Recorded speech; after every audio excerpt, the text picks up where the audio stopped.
Okay, welcome everyone to Miracle Monday. And today we have the pleasure of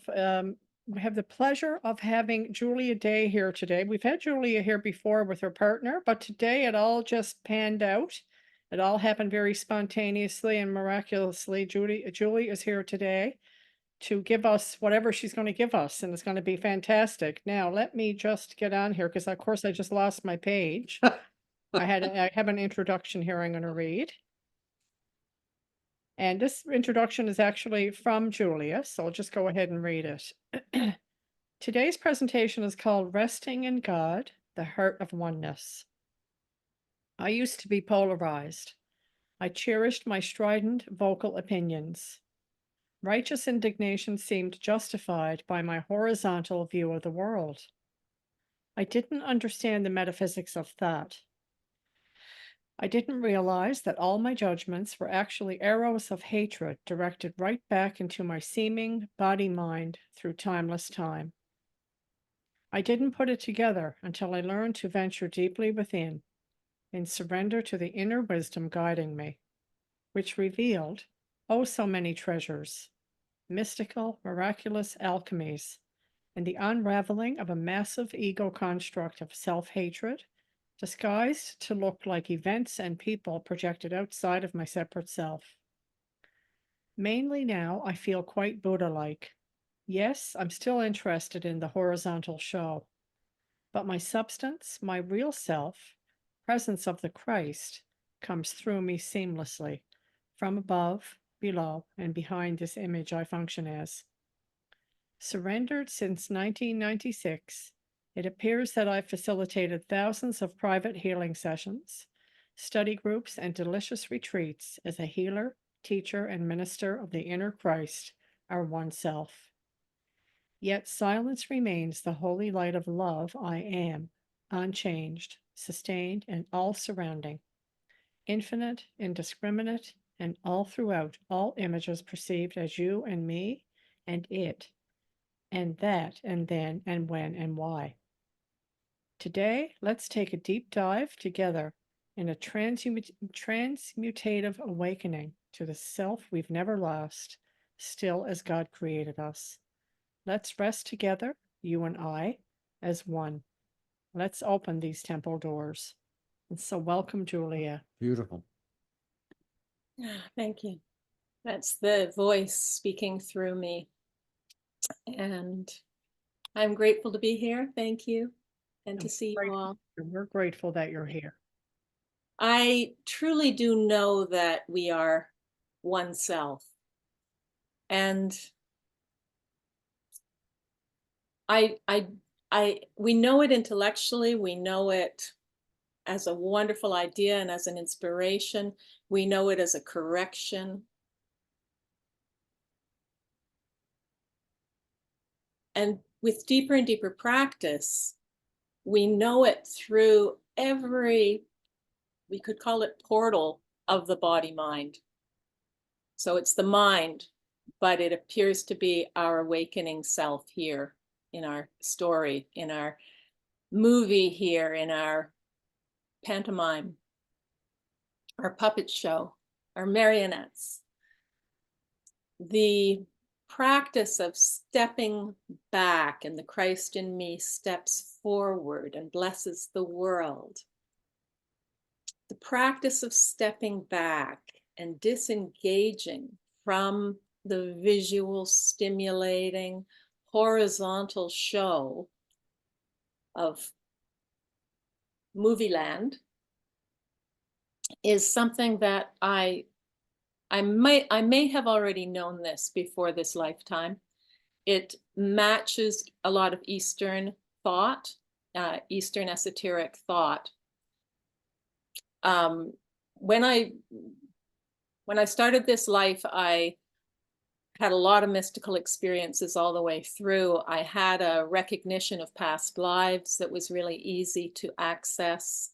It was easy for me to look out from objects and as the same self. So that's that little line that we've talked about when you were reading it, Stephanie, where it's all the same.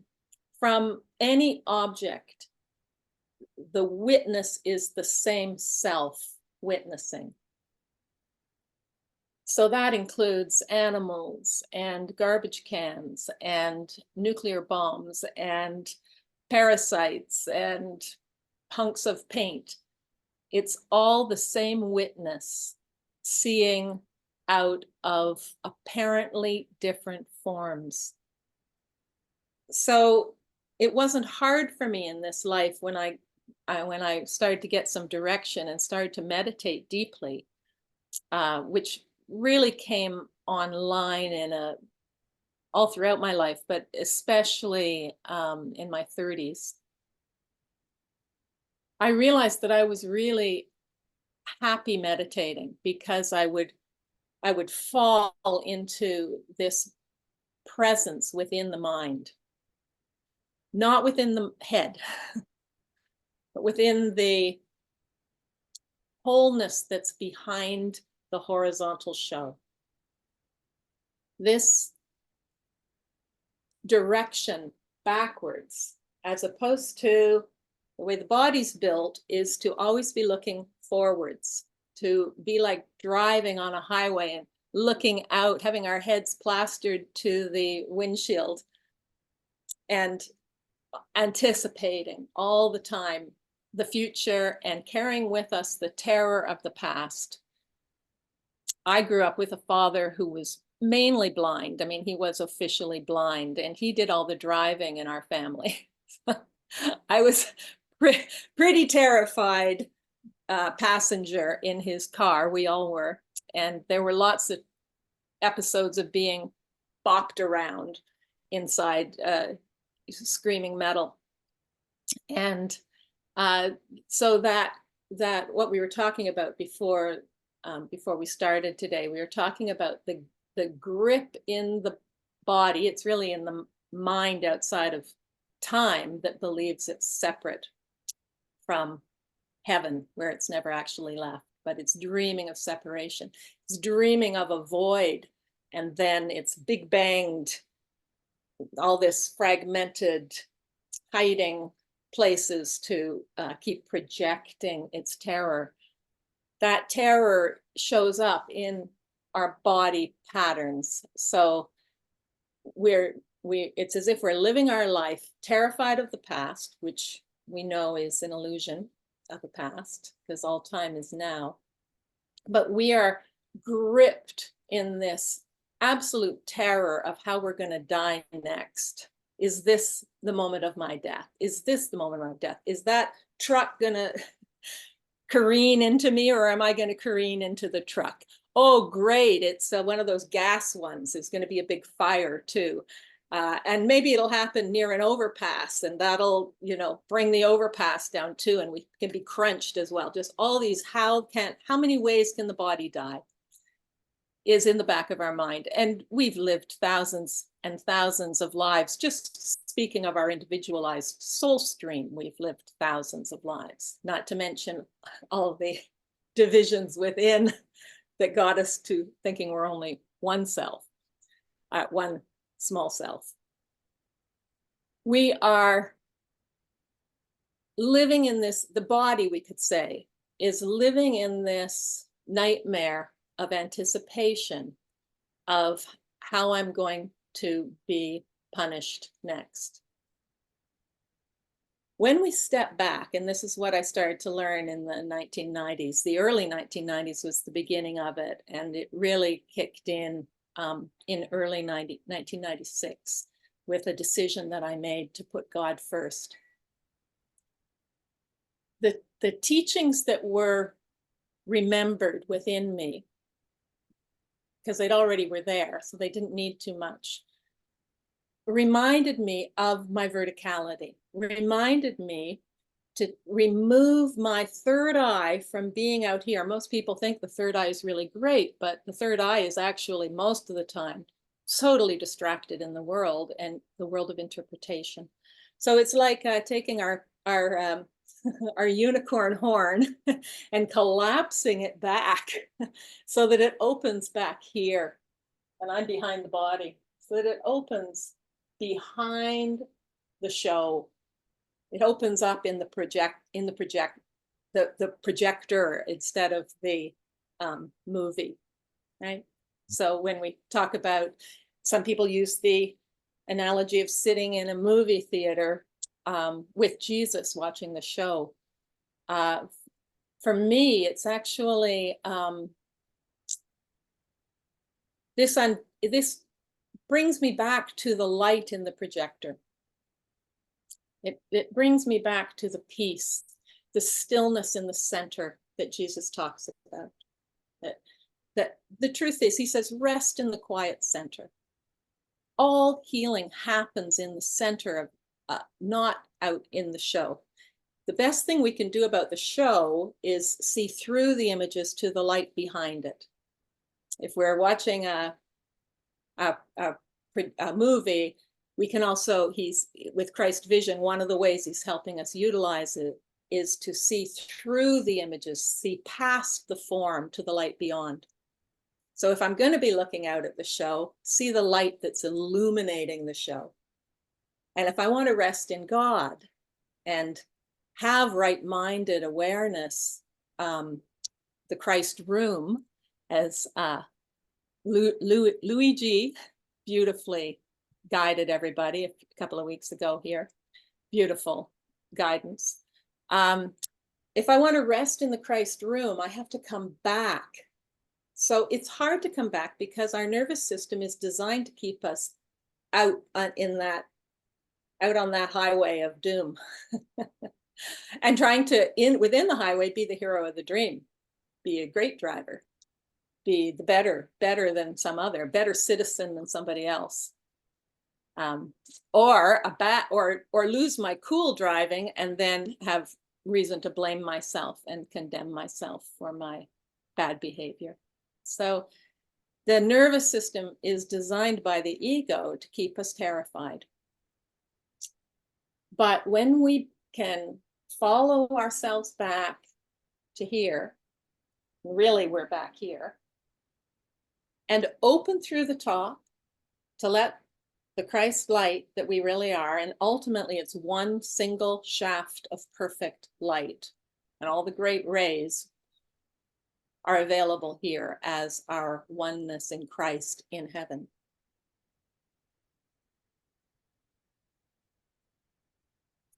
Being back here helps me realize I'm in that light. I am that love. And as I drink it in, and this is accessing this verticality that Jesus describes, how time collapses within this verticality. This is how the miracle functions in the light of truth, in the light of love. And the timelines of all time and space dissolve. That's because when I'm here, I know who I am. And I'm receptive, I'm open. I become like a child. I know that my source and I are one. And as I breathe in these higher octaves, you could say, of my other, shouldn't say other, of my holy self, let's just say. And I breathe it in, it starts to open all the way down through me. So I'm clearing all the density of all time and space through, we could call it chakras, but it's really through undoing the projection of opposites to love. And the projections are held in place by fear. Fear binds the world. By my resting awareness within what appears to be a body, but isn't really, I'm clearing through vast timelines. So for instance, as an example, if I'm resting my awareness in my knee, let's say, I may be clearing thousands of timelines to do with knees that I'm otherwise holding there, stories in time. So as I bring that awareness all the way down, deep, deep down into the heart of the earth, you could call it. It's obviously not the earth, it's the heart of oneness. Below, And recognizing that same heart of oneness is above. I am just this pure shining light, the great rays of love. And because I've given over the body idea, concept, self-concept, to the holiness of truth, right-minded reality, pathway to reality. And the rest is done through me, not by me. And I'm truly then just a channel for the natural healing and clearing. As this is happening, there is a lot of resistance because the ego doesn't want this to happen, obviously. And we have to go at a pace also that the spirit orchestrates. We have our willingness, and the spirit will bring to awareness whatever is helpful. There are, as Jesus clearly says in the first 50 miracles and many other places, our choice is affecting people we don't even know. People who aren't even in this time and place on Earth at this time. We're healing other galaxies. We're healing ourselves in other galaxies because we're all one. And we're also healing our so-called individualized story through timeless time. When we're resting in this, what the Eastern mystics would call the Shushumnya or the Antakarana, the central column, the pranic tube, different names for the same thing, the central axis. When we're resting in God, in the verticality, and bringing our awareness anywhere that is calling for love, and love will always answer. So we're used to doing the course with people relationships out here a lot, and that makes sense. But in this way, we're doing it where the other is the belief that I have a tumor or a tongue or a fingernail. That's my relationship. That's what I need to join with. That's what I need to rest with and allow the truth of the love to alchemize all the stories that my sore fingernail believes.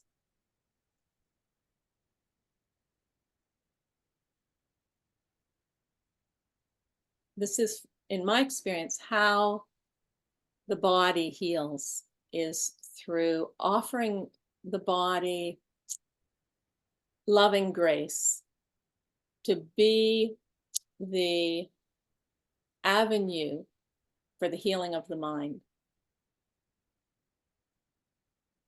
And it's a soothing, gentle, loving experience. Healing, teaching, being is gentle. It's the strength of the gentleness and the kindness of oneness that heals. As soon as we mobilize to fight it or even proclaim it with any what's the word here, grandiosity, we're going to keep it, because it's the gentleness that is the healing. That's not to say it's not very firm. It's the strength of gentleness. It's the firm knowing that the truth is true and nothing else is true. The truth is true and nothing else is true.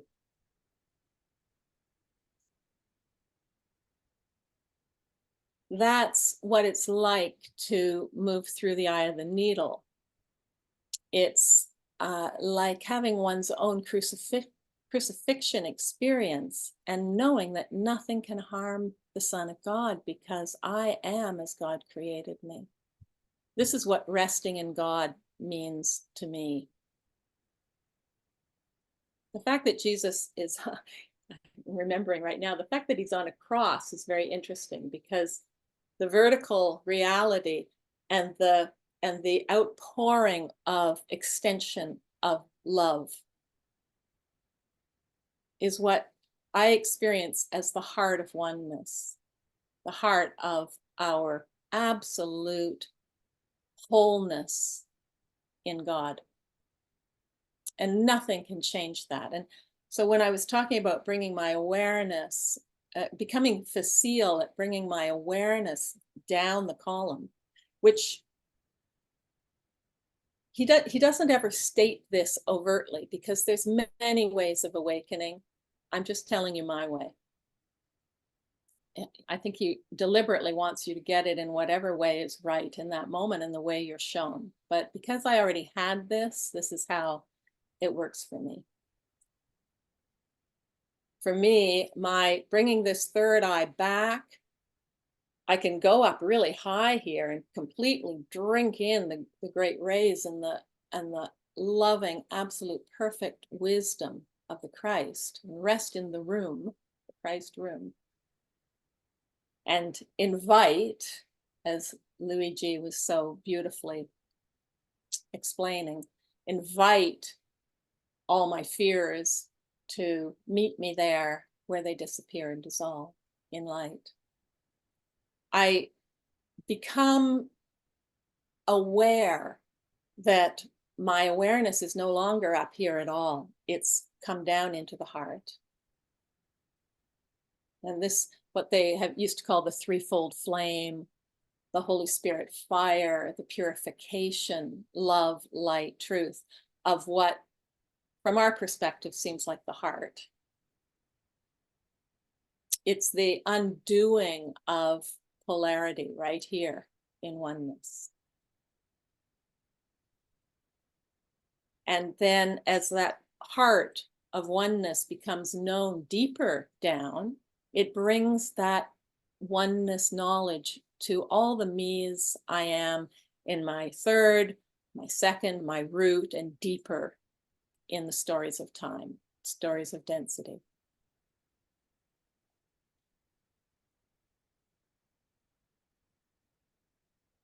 All these timid calls for love, all these terrified calls for love, all these scared and trembling children lost in battlefields, lost in beliefs that are so harmful and wrong, lost in ideas of separation and wrongdoing and victimization and shame,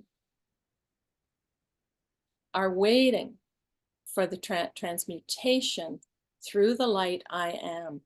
And as my awareness drops anywhere, there's always recipients waiting for that glory, for that ascension, for that resurrection, for the undoing of the idea of judgment, the undoing of the false narrative of something opposing something else, something conflicting with something else, something having a boundary to something else's boundary.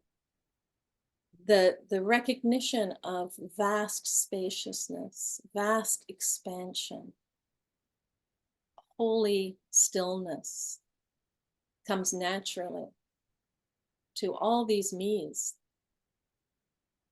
all these hidden selves. And another reason why this is so effective and helpful is because in this life, this Julia might be a pretty good person most of the time, have her bad moments, but pretty good in the good bad. And in other times, I am a total killer. I am a titan. I am a emperor who delights in killing and raping and pillaging. And how can I ever meet those me's if I keep thinking there's somebody out there? They're not. I can access them directly through the heart of love, through the heart of oneness, through the verticality of the Christ mind I am, and we all are. I can have compassion for all the wars, all the warriors, all the killers, all the stealers, all the cheaters, because they are all me. I am all of them, they are all of me. And none of it means anything. This is where we get to the neutral dream, the neutral body, the neutral stories. They're all just stories. They're just interpretations of perception. So the more I can look at the devastation, but know that I am that which is the perfect love, I'm always above the battlefield in that way, because from this perspective, the battlefield isn't about gory killing. It's about beautiful angels. It's about light-filled transitions, rebirths in light for that period of time between bodies dying and living, where for temporarily you have a bigger perspective and you remember, oh, I never was a body. Oh yeah. You get a higher awareness of the greater possibility and potential and remembrance. So all these wars clear through me. So back to me here now, a little bit of story. I've been a quote healer since really about 1996 was when I began practicing, but I didn't open a full-time practice for 2 years. And I was in very intense esoteric healing school, 2 schools at that time, that did residential programs. And we were all clearing, deep, deep clearing of the densities of hatred, horror. But through that, we were becoming more and more identified with the Holy Christ that we are, the essence of pure goodness and pure love, the indomitable reality of ourself as Christ, mind, heart, truth, light, love, joy, gentleness, peace, luminosity, kindness. That's who we are. And these were incredible years, incredible being with groups of people when the light is just opening up everywhere and popping these stories in everybody simultaneously. It often would only take one person in the room to choose it, and then you could watch it go from person to person to person to person until everybody was in joy or some level of healing, whatever they were ready for at that time. Because I think I might have started to mention earlier that you don't want to wake up too quickly, or the ego attack would be too strong. But these were situations that it was safe to do enormous amount of clearing in a short, seemingly short amount of time. It was safe, and it was very strongly held by the Christ. So that's where I learned to trust, and trust this process, that it's a natural purification process through the central column of light and the identification with the love. And it's not about out there. I own everything that's happening to me. I own every belief, every endorsement, every image that I've made. And I continually choose who within me is interpreting what seems to be my life's stories. And it's the Christ who is my guide, my teacher, my guru, the inner Christ. So these years helped me embody, quote, very, very deeply in trust. And to just go back a little bit before, or just at the beginning of this time when I realized I could, well, 2 things.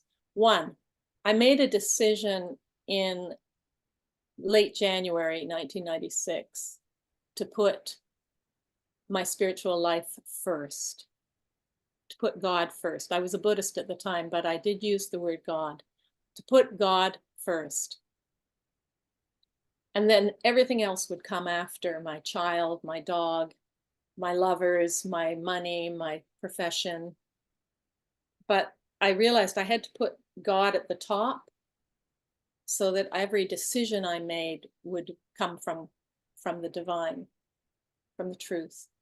And within a day, my entire life turned upside down from making that choice. I was guided to I was guided in crazy and wonderful ways to go and see somebody who did the work I do now. My life completely exploded in love and truth and oneness. I had the experience of oneness for the first time, realizing that I was the center of everything, that it wasn't like life wasn't discrete packages of this and that, but it was all the same one self in all of it, and that I needed to take responsibility. So that was the first big change. And out of that decision, I realized that I could train to learn to do this work. And shortly after that, within a month or two, I heard, and I wrote it in indelible ink on my wall: I trust, I commit, no, sorry, I trust, I surrender, I commit 100%. I trust. So I put trust first. And it was a small I. I, the little me, choosing trust. I choose to trust. I surrender.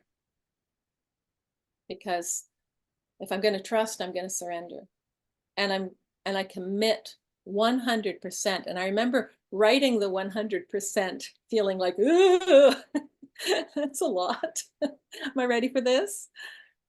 But I was really glad I put 100% because it made me not do 70.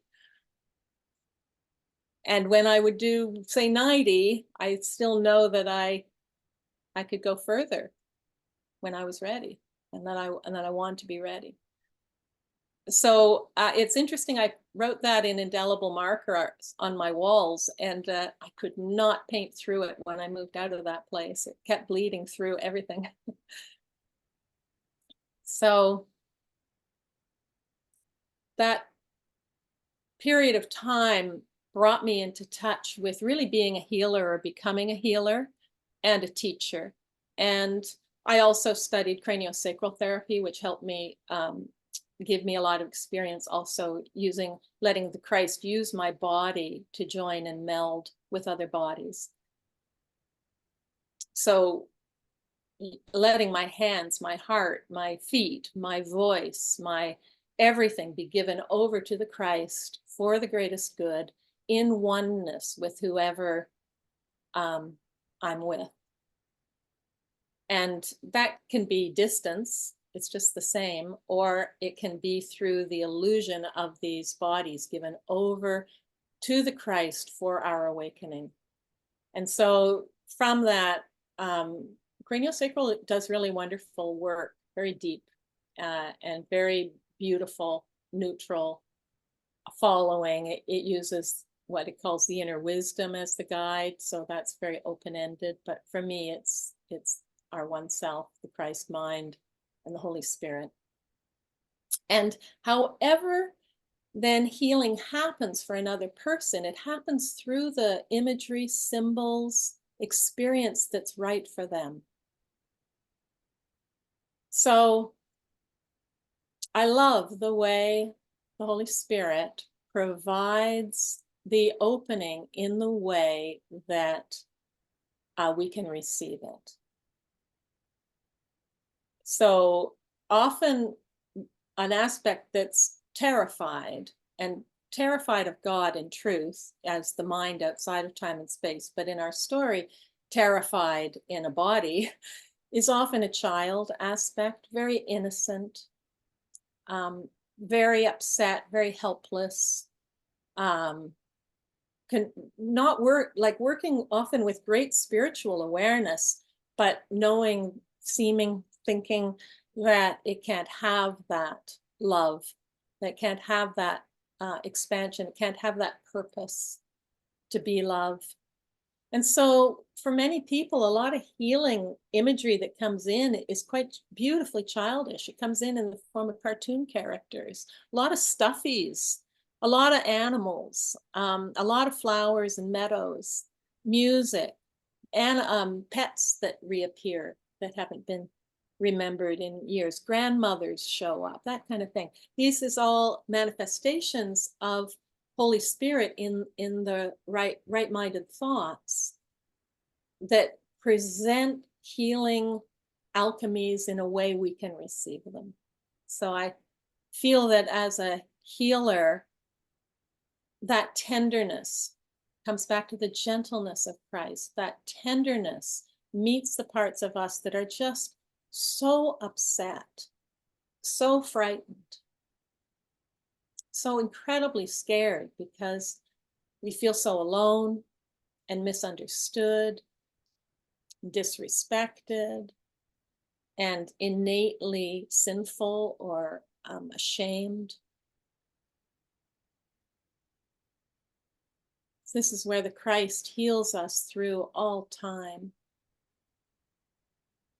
and all dimensions of time, all the me's, all the children I and you have ever been, all the killers I and you have ever been, all the sneaky, steely people, or the prostitutes, or the Johns, or the racists.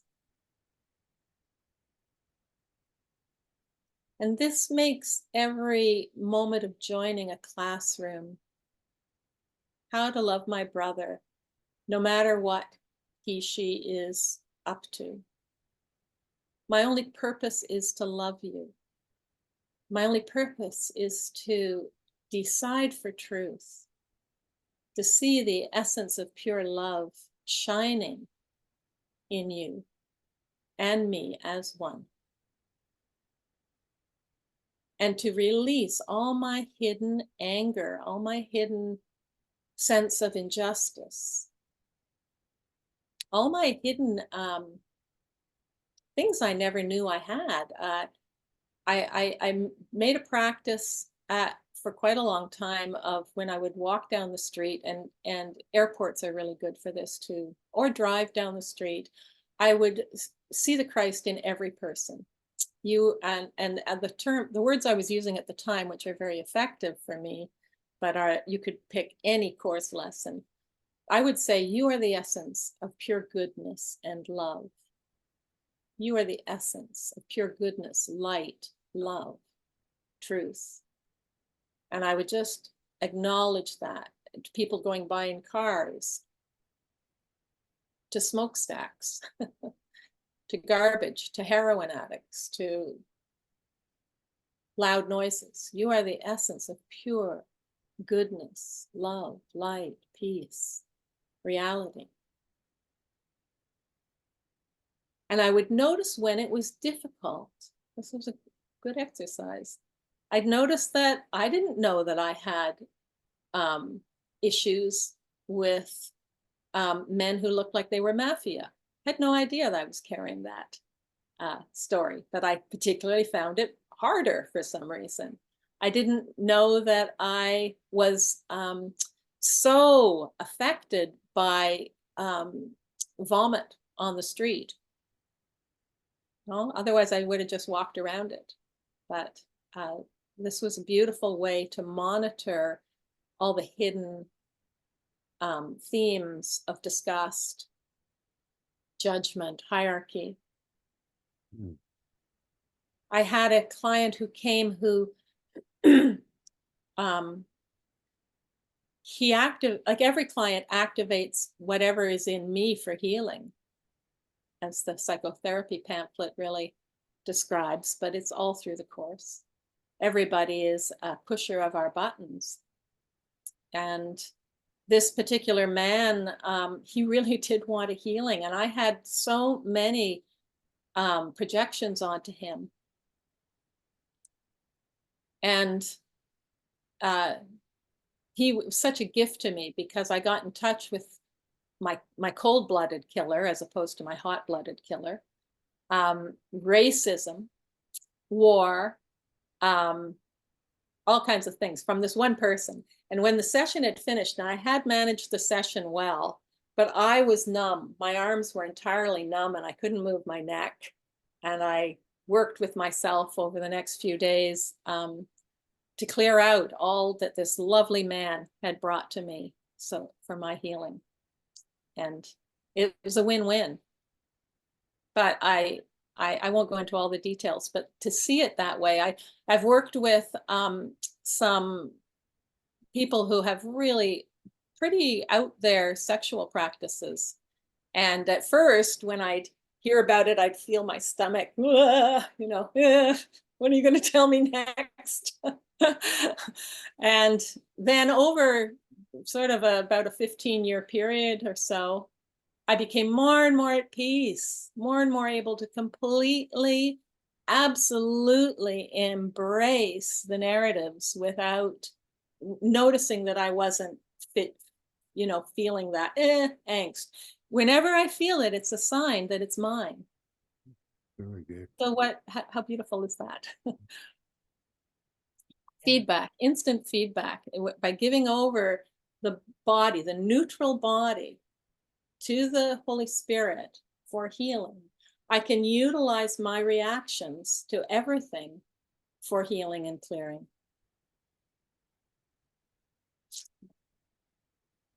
That's probably as much as I should say right now, because that's a fair bit. But I want to just mention, and I didn't get to it, but one of my favorite things to talk about is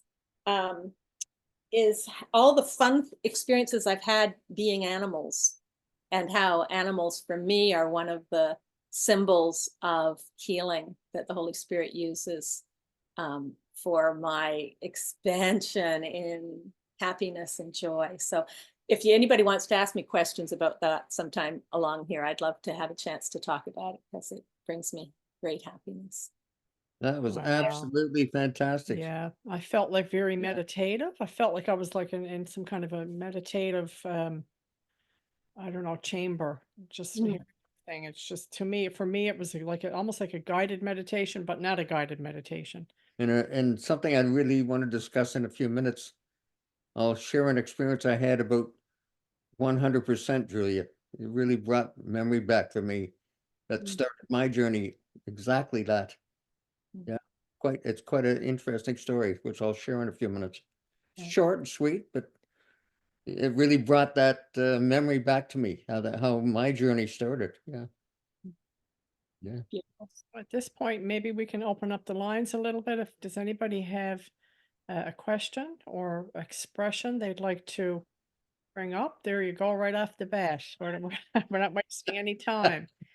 Okay, this is great. And I'm going to share a little experience myself about what you shared about putting God first. I had an experience with that. We'll save that for a little bit later.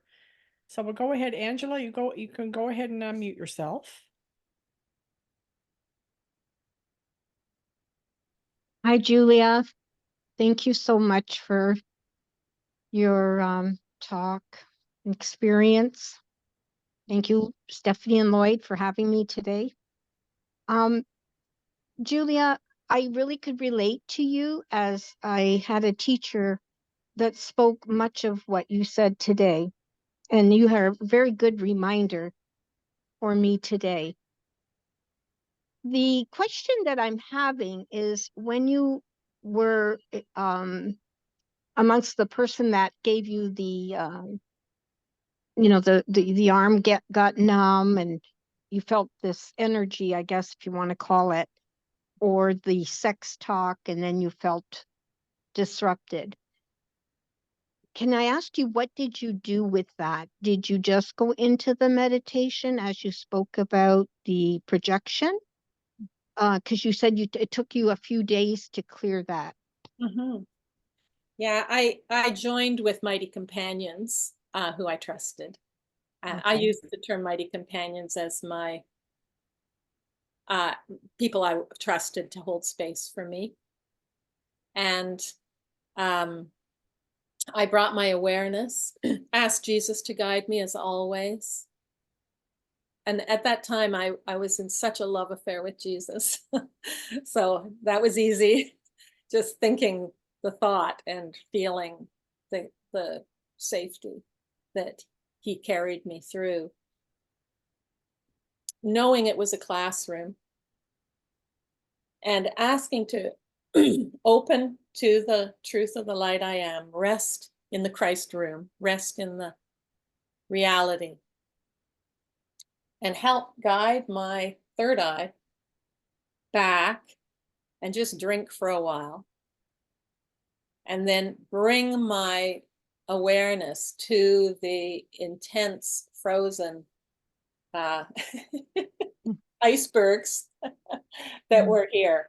And it was about 5 different sessions to clear it all because they had different themes.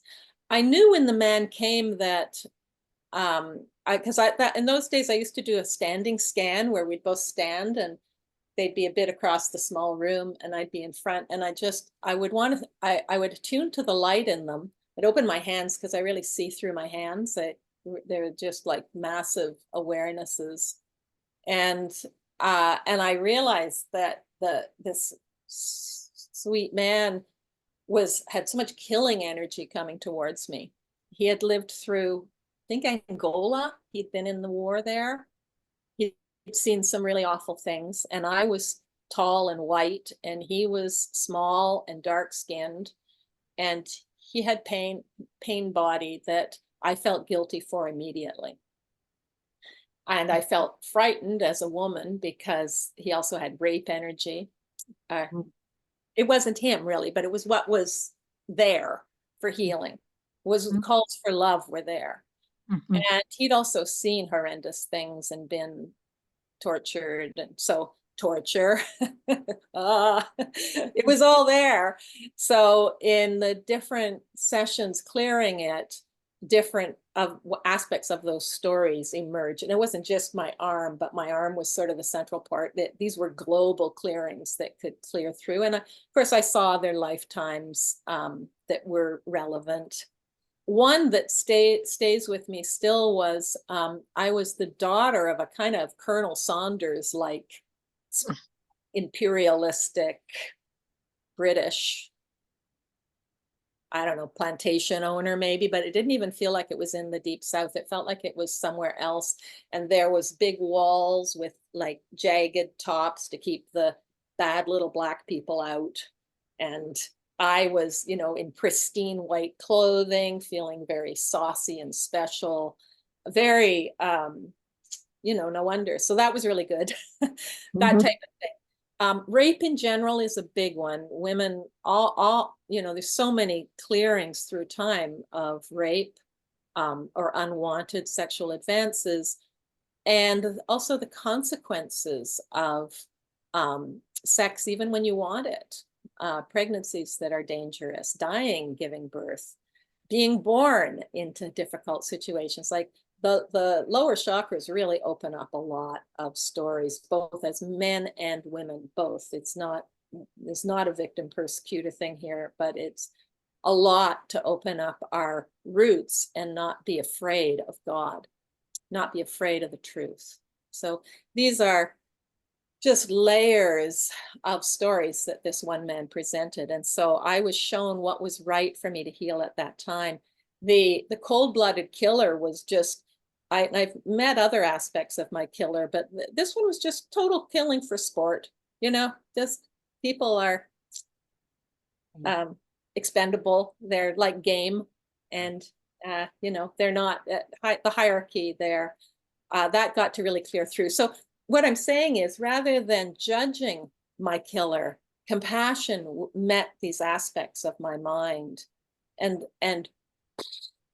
blew them open in love. They're no longer being crucified in my judging mind. They are whole, innocent, perfect, oneness.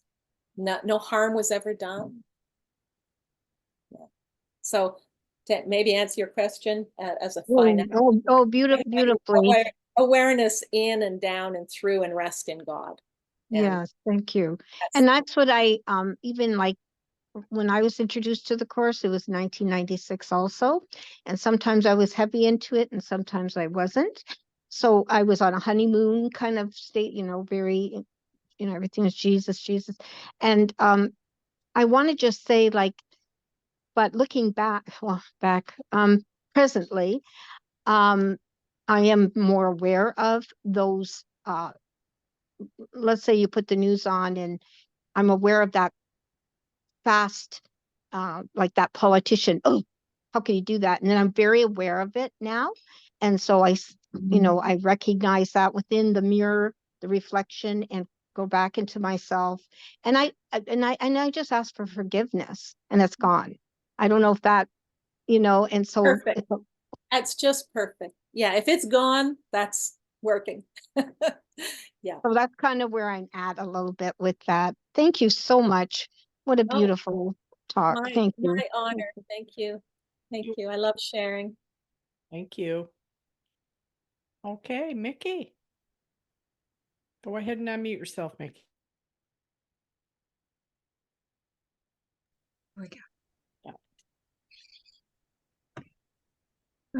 Okay, now I got it. Thank you so much, Julia. This has been incredibly transformative for me. I woke up this morning with a body sensation that felt like sheer terror, but with no thought attached to it. It just that vibrating feeling you get inside your body. Yeah. And then I went to around the corner to the cafe and had a holy encounter that was so amazing, so amazingly beautiful that it set the vibrating off even more, so that by the time I sat down here for this session, I felt like some motor was exploding in me. And the more you talked, the calmer I got, to the point where I feel now like I just had a 2-hour massage, and all of that so completely went away. Great. So I just wanted to say thank you, because You're welcome. I would call that I could speak to it a bit. The one is that sometimes is a sign that we're bringing through another layer of love, and we're shaking because that's part of the process on the body level. And the fact that you had a nice encounter like that, and it was a great day coming, it's sort of like the light is already opening through you. But now this is what the grounded heart feels like. When the heart opens and we're not up here and we're here, and then the heart starts to be activated through the heart of all time and place, and through what we would call the heart of oneness below as well as above, we feel that grounded peace. And I think that's what you're describing. That's the truth. Yeah, it does feel very grounded, and very not grounded as in world of form grounded, just energetically. Yeah, safe. Right. Yeah. But I've been experiencing that a lot lately, where that vibrating energy that makes me feel like I'm kind of going insane a little bit. Well, I want to draw attention to, you see how you're in the screen, you've got that lamp above your head. Make that into a giant luminous sun. Oh. And now bring that sun right through. And yeah, you will vibrate, but it's good vibration. It's purification. Okay. Yeah. I think I've been making it into something ominous as Yeah. opposed, you know, Well, that's the when ego's version is the ominous part, but the truth is true and nothing else is true. So the ego will always create terrors out of what is actually a natural process of awakening. And I want to, while I'm thinking of this, when Jesus is talking in the lessons like 41, 44, 48, that group in there where he's helping you for the first time, helping us for the first time, start to go within and rest and discover, we might discover the light even, like it's here, you might notice it. In those lessons, I think at least 2, maybe 3 of them, he talks about sinking deep down into the mind. Now, metaphysically, there's an upside down world, and how does that all work? And it gets kind of confusing. And ultimately, there is no higher and lower. These are all just illusion constructs. But it's so important not to only go up. So I'll just speak to that briefly here. One of the schools I was in was a mystery school that at the time I entered it, they were in the process of shifting from going up to becoming a Sufi school, which is all about undoing the stations of the heart, the 28 stations of the heart, and Sufi recognition of different layers, just like 7 chakras, 28 chakras within the heart, or layers within the heart of undoing density, polarity, illusion. The reason that it happened, seemingly, is because people were going up without going down. And so they were bringing in enormous amounts of light, but they weren't actually doing their forgiveness work. They weren't clearing. It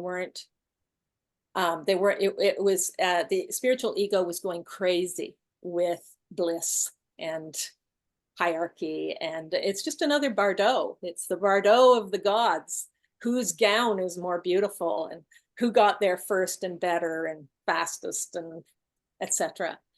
So that was a really good timing that I came to that school just as they were transitioning to the heart. And it's true that it is helpful to bring your awareness way, way, way up.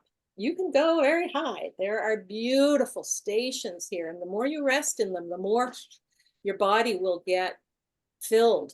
But if you don't then bring that energy down and through all the way, I'm not saying it's not helpful, because we are having many simultaneous lifetimes at the same time. And that light that's being accessed in this life here is definitely helping everywhere. So this isn't a black and white statement.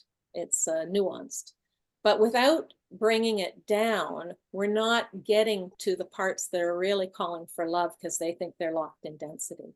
And without naming names, a lovely course teacher who I was friends with, he was like a kite.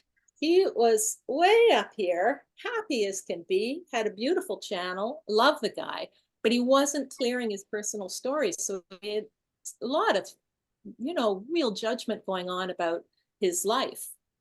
So I'm not saying it wasn't the right thing for him in this life to be doing it the way he was doing it. But for me, the depth of the grounded heart brings that oneness to everyone, always. It's the absoluteness. And we can heal everything. We can heal everything if it's our time, let's say, if we're ready.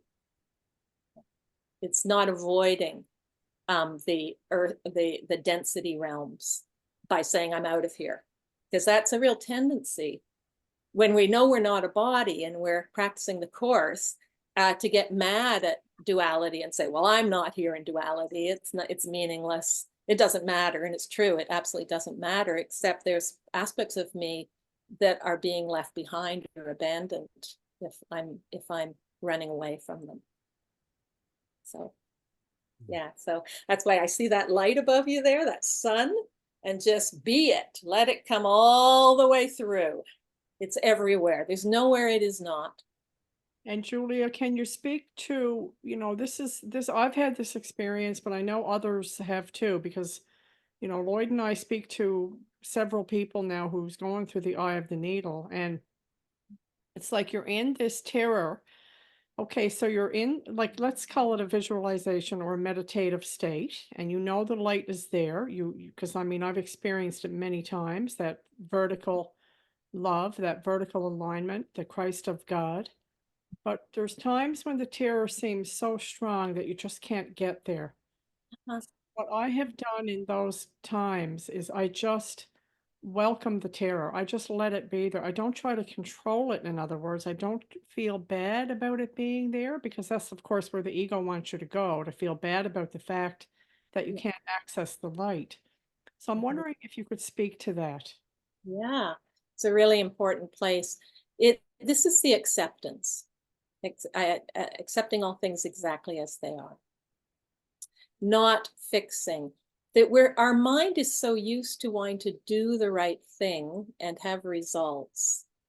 And some of these places just need our joining with. That's all. That's enough. That's more than enough. It's to join with and not to run away from. The ego mind is so clever and is all about aversion or desire. So, and as soon as we're at peace, it thinks of another thing to want or not, to like or not to like, something juicier, something juicy I could have next, or something awful that I need to get away from and feel juicy again. So it won't stop that process. And also just the resistance to the healing that the ego has. And the ego is used to war. It's good at it. You know, that's that whole grip that I talked about at first. The grim gripper is a term one of a long-term client used for a long time, because she was just the queen of gripping. she had gripping down like no one I've ever met. and and because of it, she was so tense all the time and tired and distracted. But she also has just done enormous healing going through that eye of the needle, which, you know, does take a long time. And we have to get used to those states of terror and states of being gripped. And when I talk about getting behind them, this is a key part for me.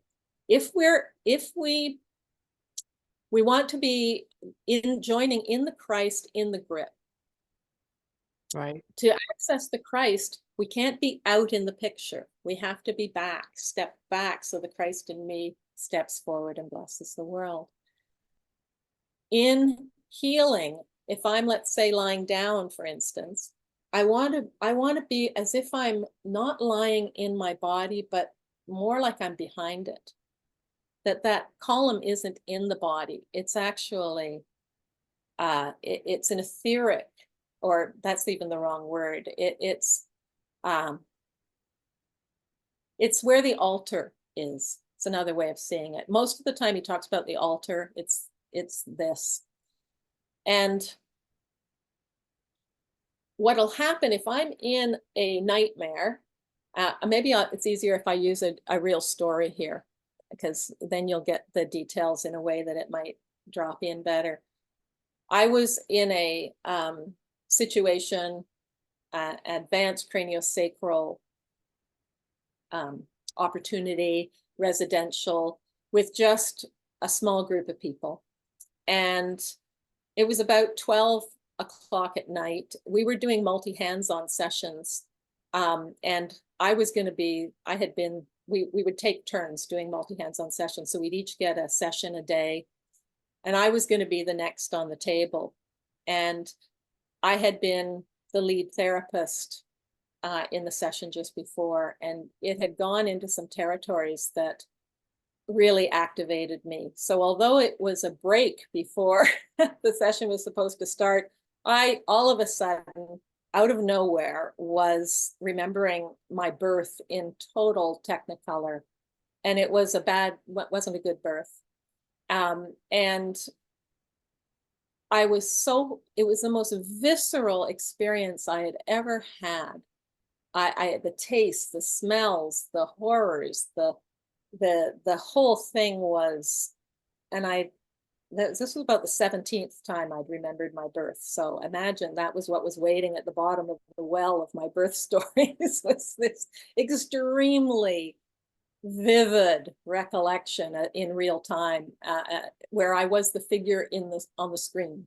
I was the figure on the screen. And everybody had to just come running, because like one person was taking a shower, people were eating, it was late at night, they were having a break before I was supposed to be the last person. Instead, they all had to just come and jump in. And the person who ended up leading, he told me, he said, "You're in it. You know, this isn't the place where you can heal it from, because you're in it. Yes. You have to get underneath it." It was the best thing I'd ever heard in my life. I had to get behind it. Yes. And when I did, the healing, it happened. It took about 2.5 hours. It was a drain of so much pollution, really. So much where I thought my essence was polluted, and I thought everything was polluted. And I drained for 2.5 hours with 7 people holding me. That's what it took for me that time to know my safety. And at first I was really mad when he told me that I wasn't doing it right. And I wanted to leave. I was just, if I hadn't been out in the country in the middle of the night, I would have been out of there, because my pride was so hurt that he didn't realize what I was experiencing and how powerful it was.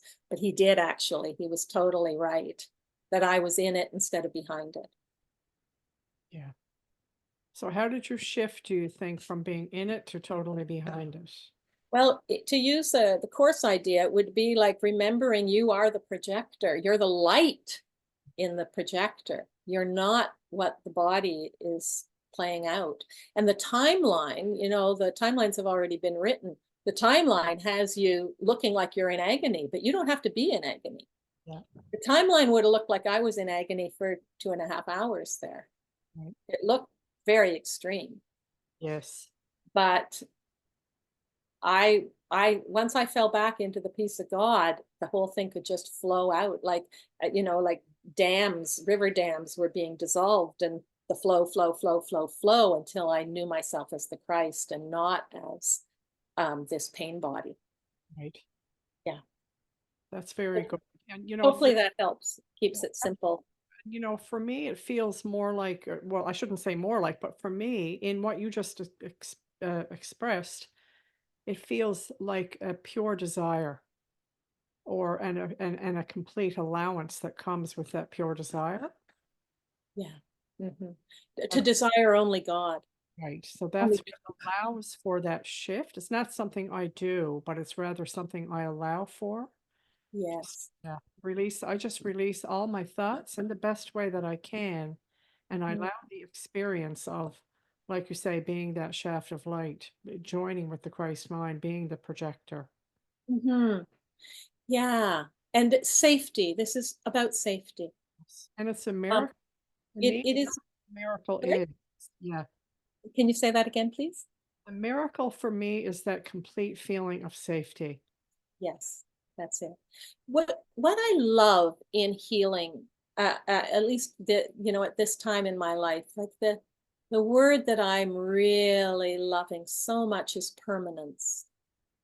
Yes. That's what safety is to me. Yes.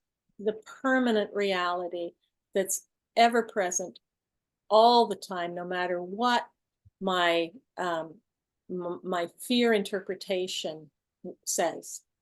And no Yes. matter what my body or someone else's body is seeming to be doing in my story, it's the permanence. And permanence in Zen Buddhism is, here's some words for it: eternal, everlasting, perpetual, heart, mind, spirit, vitality, core, and center. That Yes. sounds familiar, doesn't it? Yes. Yeah.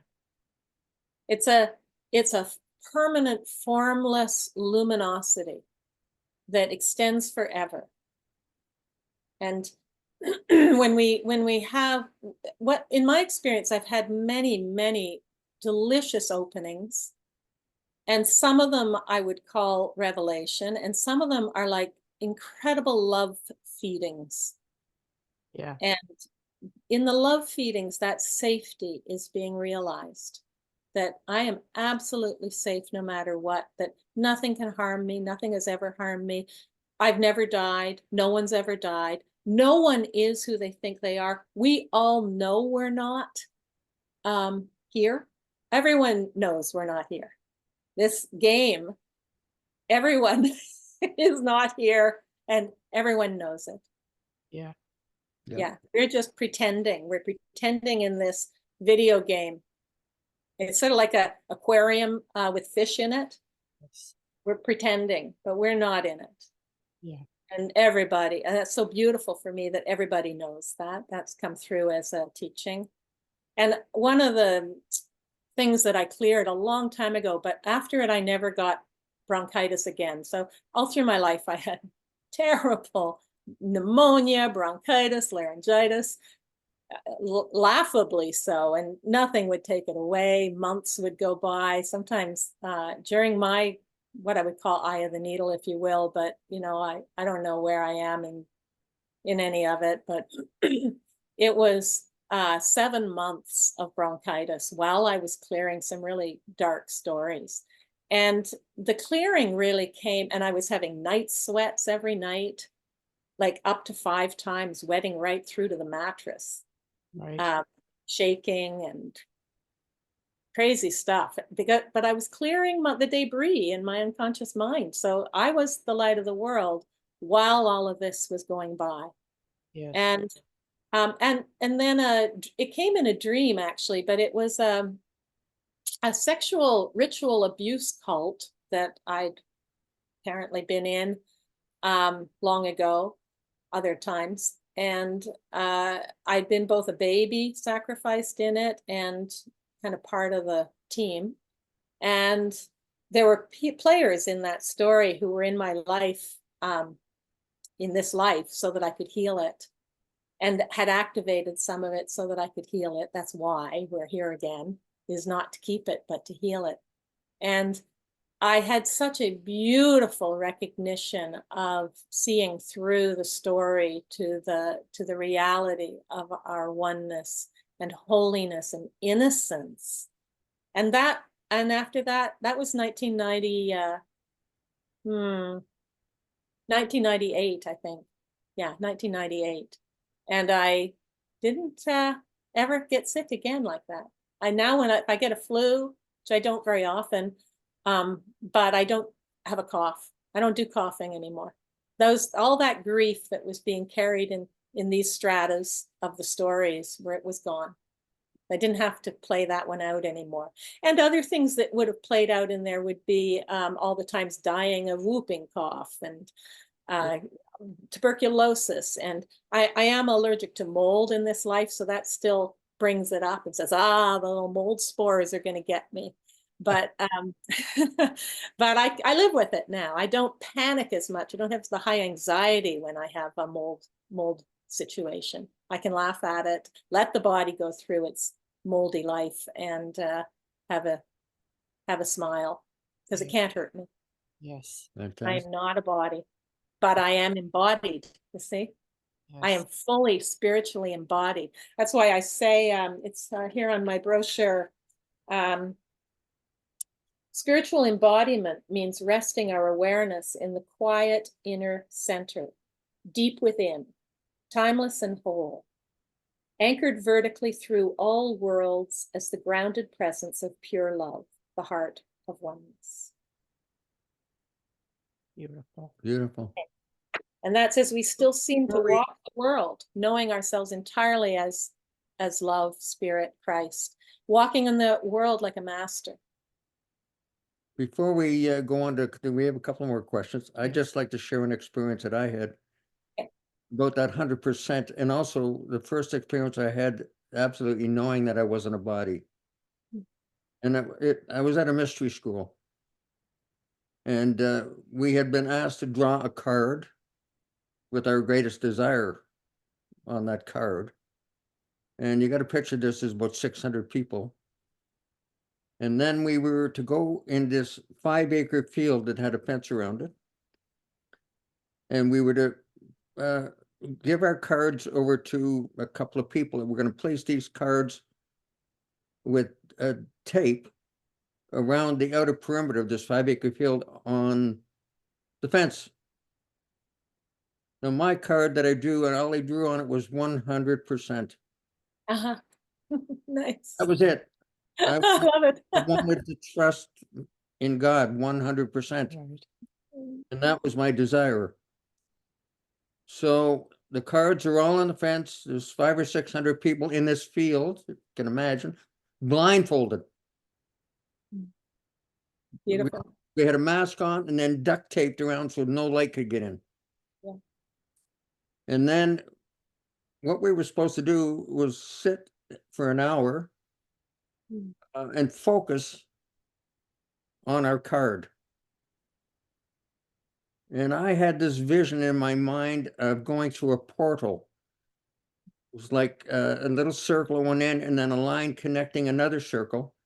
And I kept visioning that I was going to travel into another dimension.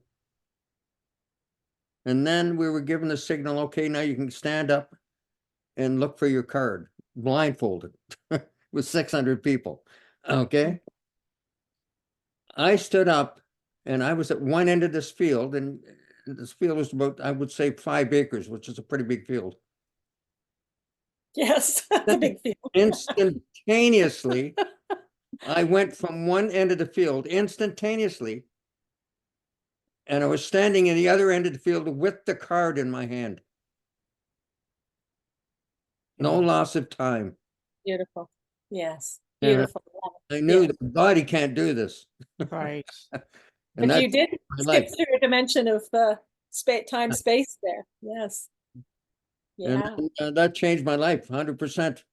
100%. Oh, I love it. I get chills. That's beautiful. 100%. Mm. I love it. Yeah. This is not your life. I was on a bus. I was a waitress and I had been stealing tips. It was I justified why. You know, we had to pay 50% out to the rest of the kitchen, and we had to pay tips whether they tipped us or not based on what was put into the cash. So I had my little story about how I deserved some of that money, and that it was just insurance for when something bad happened, like I didn't get a tip, or it was a bad meal, it wasn't my fault. So anyway, I made the choice, no more stealing. And a couple of nights later, I was having a shift. Anyway, 3 lovely ladies left a whole lot of money for 3 margaritas on their table and left, and I hadn't punched in the margaritas yet. And so that money was burning a hole in my pocket all night. One thing I did is I put in a glass of wine that no one ordered to try to make it a smaller amount.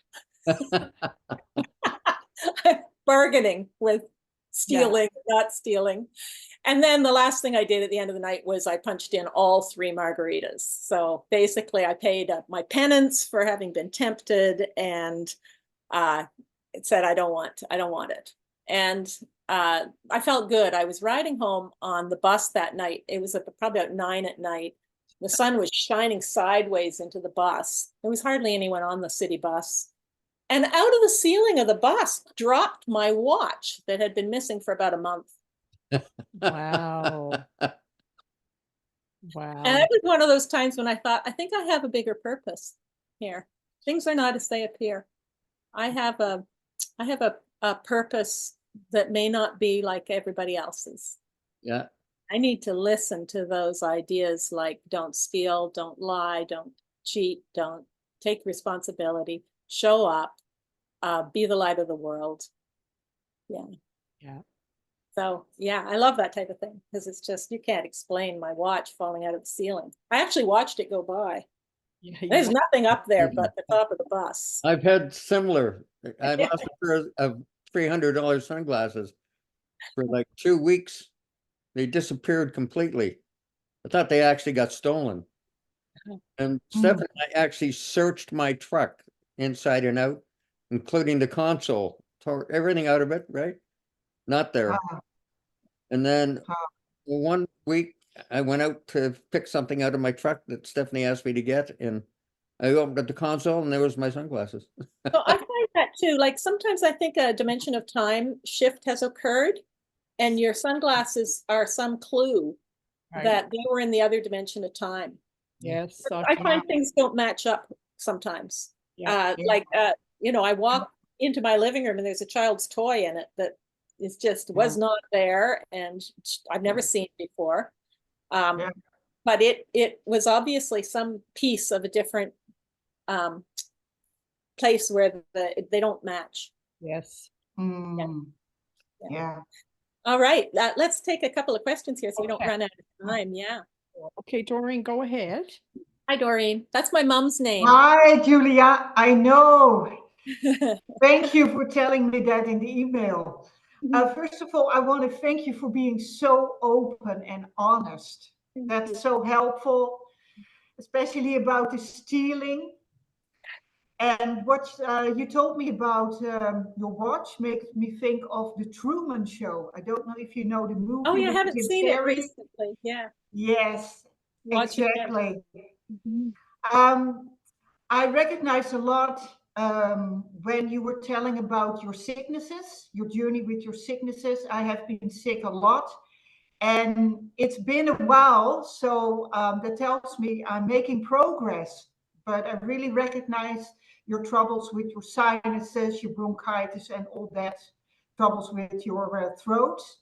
And thank you for sharing that as well. I would like to ask you, do you still project on clients? Do clients still trigger you? Not very often, like hardly ever, ever, ever. Yeah, I think as I get the lessons, they disappear. I had going back, like some of my best teaching stories happened earlier in my journey. I had 3 women in a row show up who were nearly identical in terms of what they were triggering in me. And they reminded me of some family members who also had the same trades. And I knew that they were just revealing to me what I needed to heal in each case. And after the 3 of them passed, I never had a problem with women again. Never had any competition. Yeah, one-upmanship. I think everything. Like I'm so grateful to them. So grateful to them for showing up and giving me those opportunities. Yeah, and so when they're gone, when those things have healed in the mind, they're not there anymore. I've had in my relationships quite frequently, one of the themes would be like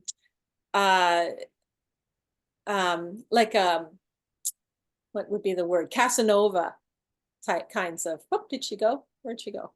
She's there down next to you, but she just put her hand down. Doreen. Yeah. Oh, okay. she moved. My eyes are closed anyway. Casanova energy, you know, or having to share a mate with somebody else. But I know I've been a terrible rogue in the past. I must have been quite a guy because I've had oh, there you are. I can see you now. There you are, Doreen.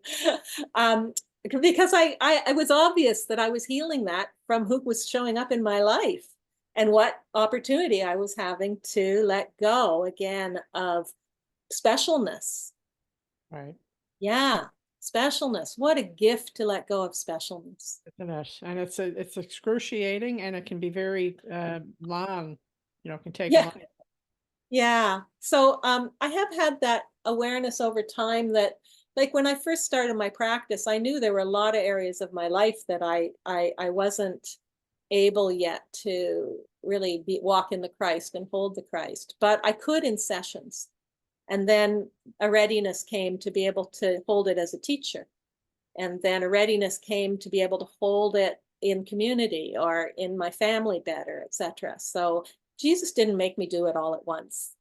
he let me learn things that were also lower rungs in the ladder that helped me at the time. And then at another time, I wasn't at that rung anymore, and those things were meaningless, but they were the right thing at the time while I was building trust. Yes. Yeah. Okay, we have one more question, okay? So You're far. hanging in there. You're doing great, by the way. Anna, go ahead. Hi. Yeah, Hi. it's been great. My question is about suppressed anger, how to deal with that. And it's almost like two parts of it, because my partner who I live with can sometimes triggers or mirrors, yeah, really deep anger in me. And my first reaction is that I don't want to get angry. And sometimes it happens just where I felt joyful and inspiration, and I had perhaps made plans for my day that it would be nice and joyful, and then something happened that triggers him, and it ends with like argument, and it ends with this anger rising in me, and he is totally comfortable if I could show it fully. But I think I often feel like, well, I was so joyful. I don't want to get that angry, but often it's ends with kind of a big argument. And what happens then is I feel that, okay, so now my inspiration is gone, my joy is gone. I lost inspiration to do the stuff that I have planned. So my question is two parts. It's like I know I have like lots of suppressed anger. It happens especially between us. I don't meet so many other people either.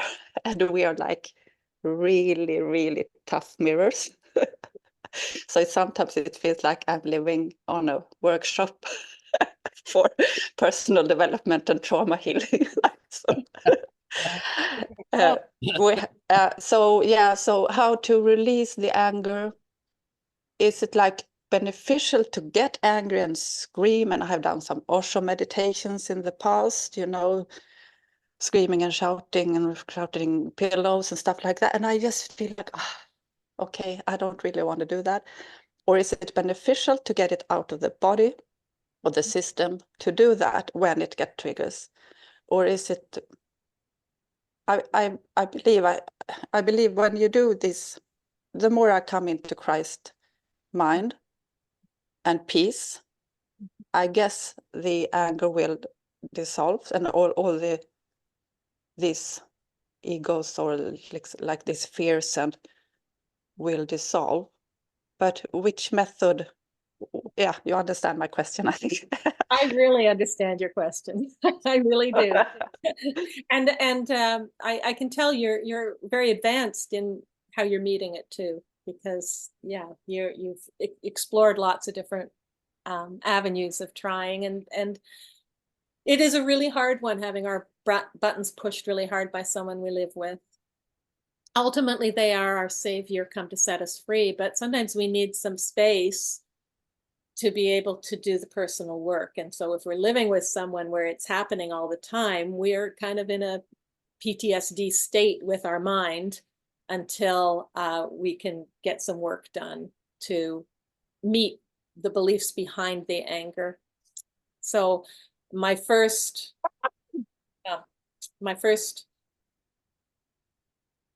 feeling on that is, if you've done the Osho dynamic meditation, that is a very healing way for moving anger or anything else, because it does, like a volcano, just need to move often. It's dynamic energy that's pressed in.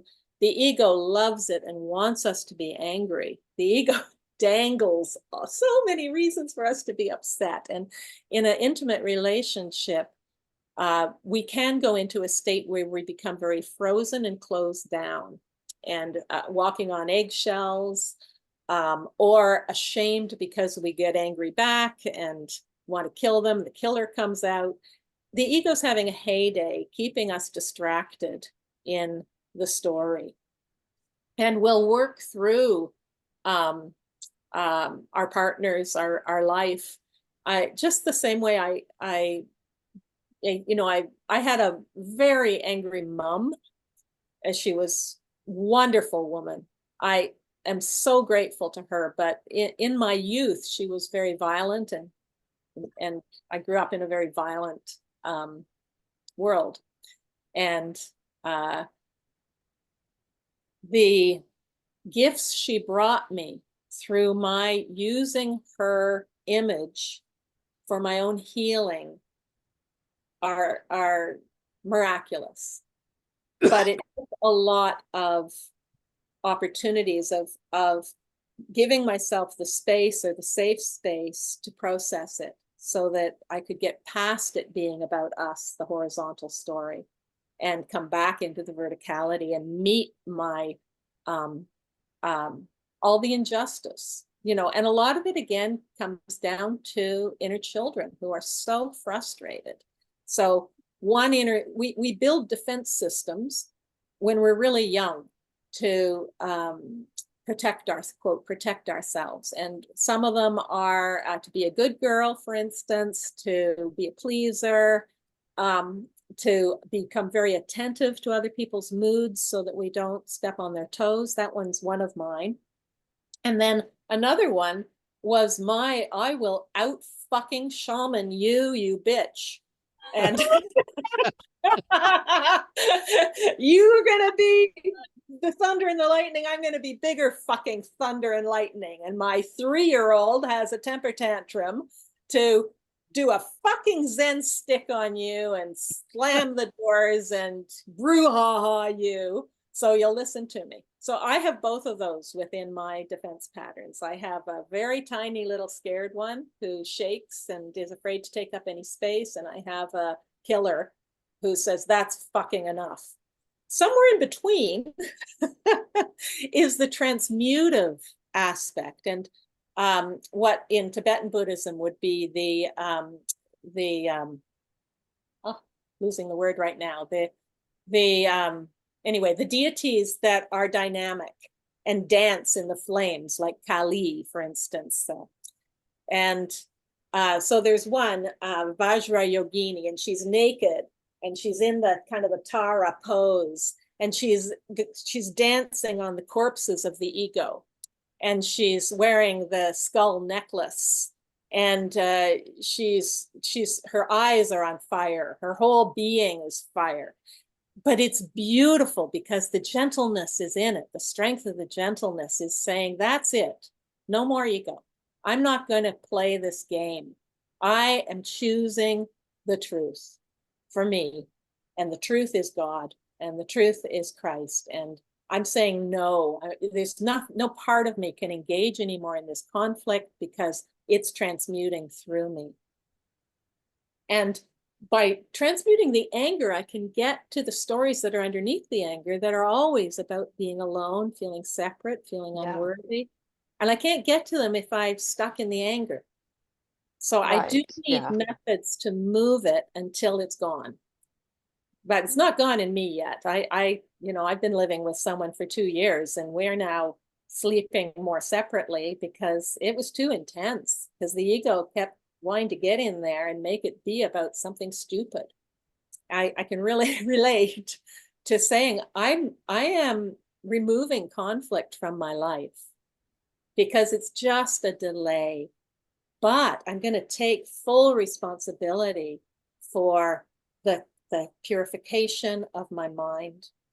And I'm going to sing in that love so that all aspects of me are released in the Christ and the light and the truth. And so if you feel guided, the Osho's dynamic meditation is helpful because it's bringing in the high and raising up the density, and then resting in the silence, and then dancing the joy. So it is a helpful tool. Yeah, it was a long time. I did them for myself for a while, for some years. They are from a long time. Yeah. Long time ago. I mean, the energy is kind of old now, but it's still helpful. Yeah, because I noticed pretty soon that, okay, what's the emotions behind my anger? It's the feeling I can never do anything perfect. other people expect me to be perfect. I can't, so I am not. Yeah. Right. So I already believe That's- that. You know, my inner Yeah. ego critic is already telling me that all the time. So So there is more like of a sadness beneath the anger because I can't live up to someone else's, yeah. you know, demands or expectations or something. Probably since like, you know, early childhood or something. That's right. So that's Yeah. where the healing is. That's where the calls for love are coming. And for your husband, he has his calls for love too. And Yeah. so realizing that his defense pattern, which might be anger sometimes, is just a defense that he's hoping will keep him safe in the world. Yeah. And he's very aware, and we have much more calmer and balanced now. Like 6 months ago or more, it was If I it was defend, too much. if I defend, I am attacked. So realizing that Yeah. these are my own self-attack thoughts coming back and just providing me with an opportunity for saying no to them. Yes. You know, Yeah. I like the course's definition of anger. Anger is nothing more than an attempt to make someone else feel guilty. Uh-huh. And Lovely. really what it is, anger is, you know, whenever I'm angry, it's that I'm defending a thought system of guilt that really no longer works for me. So it's That's just it. recognize that. It's just to recognize when I've slipped into anger, I'm choosing the guilt-ridden thought system that's no longer working for me. So I just choose in that moment to, not to repress it or deny it, but to feel it, to express it, and to welcome it, honor it, but also at the same time be willing to let it be released from me. Beautiful. Perfect. Yeah. And the altar meditation can be really nice there too. That's a quickie that is so effective. Right. So Which meditation? well, the way I call it the altar meditation, because that's what Renard has Yeah. called it, but he does it in terms of your needs. But I put everything on that altar and watch everything dissolve in light. That gets me there really quickly to letting Yeah. go. All the images, because remember, when we think we're out in the world, we're out in the images. We're in the images of the past and the interpretations of the past and the storyline. We think we're in the movie. The altar meditation, the light is the only truth. I am as God created me. The thoughts start coming so quickly. I rest in God, Holy Son of God, and so are you. Like whatever is true for both of us. And now all these images are dissolving from my belief system.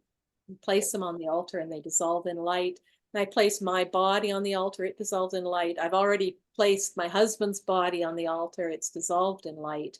All the stories are gone. All the symbols are dissolved in my reality.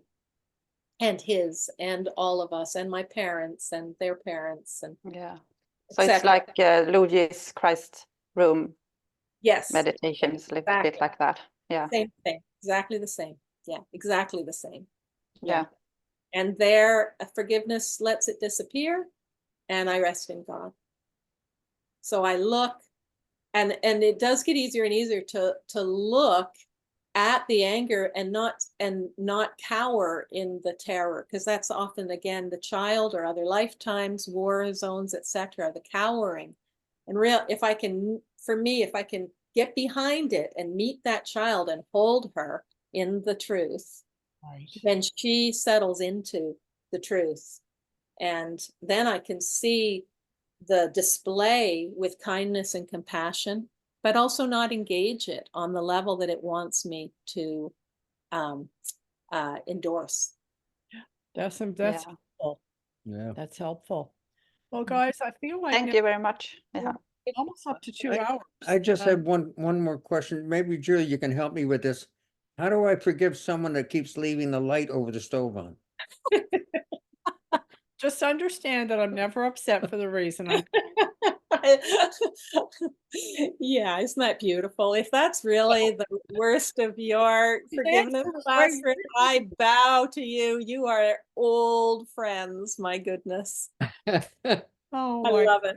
right. And I do have, sometimes we meet people who really, we are so seamless with, and it's so beautiful because we really just get each other, and it's smooth. And then sometimes there was someone who really the purpose is for activation, so that it all comes up. And and both are fabulous and used at different times in our journey for the healing of the one mind. Okay, guys, at this point now, I'm just going to invite everyone to unmute themselves. Just give me one moment. I just have to do something here. I got to work my magic here. Okay, just going to invite everyone to unmute themselves to thank Julia. Julia, thank you. Words can't even express. It was I just want to tell you, absolutely- this is yeah. one fucking amazing session. Thanks, Julia. Thank you. Thanks, Yeah. Julia. Thanks, you. Julia. Thank Thank you. you. Thanks, Julia. Thank you, Julia. All right. We love you. Thank you.